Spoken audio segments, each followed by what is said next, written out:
திருப்பத்தூரில் பொதுமக்களின் அடிப்படை தேவைகளை நிறைவேற்றவில்லை என கூறி தமிழ்நாடு முஸ்லிம் முன்னேற்றக் கழகத்தினர் நகராட்சி அலுவலகத்தை முற்றுகையிட முயன்றபோது போலீசாருக்கும் போராட்டக்காரர்களுக்கும் இடையே தள்ளுமுள்ளு ஏற்பட்டது. இதுகுறித்து கூடுதல் விவரங்களோடு இணைகிறார் செய்தியாளர் நித்யானந்தன். நித்யானந்தன், வணக்கம். மேலும் விவரங்கள். கண்டிப்பாக அஸ்வினி, திருப்பத்தூர் மாவட்டம் திருப்பத்தூர் நகர பகுதிகளான ஆரிஃப் நகர், கோட்டை தெரு, ஏரிக்கோரி, நகர், மியான் தெரு, தெரு உள்ளிட்ட பகுதியில் குடிநீர் வசதி மற்றும் தெருவிளக்கு வசதி, கழிவுநீர் கால்வாய் சுத்தப்படுத்தாமல் இருப்பது, குப்பைகளை அகற்றாமல் இருப்பது உள்ளிட்ட எந்த ஒரு அடிப்படை வசதிகளை செய்யாமல் இருந்திருக்காங்க.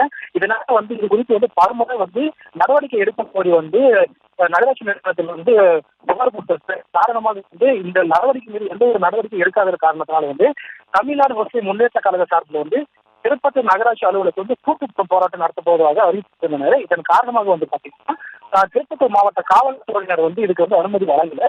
இதன் காரணமாக பாத்தீங்கன்னா திருப்பத்தூர் கோட்டை தெருப்பகுதியில் தமிழ்நாடு முஸ்லிம் முன்னேற்ற கழகத்தினர் சுமார் 100க்கும் மேற்பட்டவர் நகராட்சி நிர்வாக அதிகாரிகளை கண்டிப்போம், மாவட்ட நிர்வாகத்தை கண்டிப்போம், கண்டன கோஷங்கள் எடுக்க கண்டன போராட்டத்தில் ஈடுபடுறாங்க. இந்த நிலையை திருப்பத்தூர் நகராட்சி அலுவலகத்தை நோக்கி செல்ல முற்பட போது போலீசாருக்கும் தமுமுகவினருக்கும் தள்ளுமுள்ளு ஏற்படுது. இந்த நிலையில நகராட்சி அதிகாரிகள் ஒரு நடவடிக்கை எடுப்பதாக கூறியதன் பொருள் தமுமுக கலைந்து சென்றாங்க. இதன் காரணமாக சிறிது நேரம் பரபரப்பும் காணப்பட்டது குறிப்பிடத்தக்கது. அஸ்வினி, செய்திகளை உடனுக்குடனும் துல்லியமாகவும் தெரிந்து கொள்ள சப்ஸ்கிரைப் பண்ணுங்க.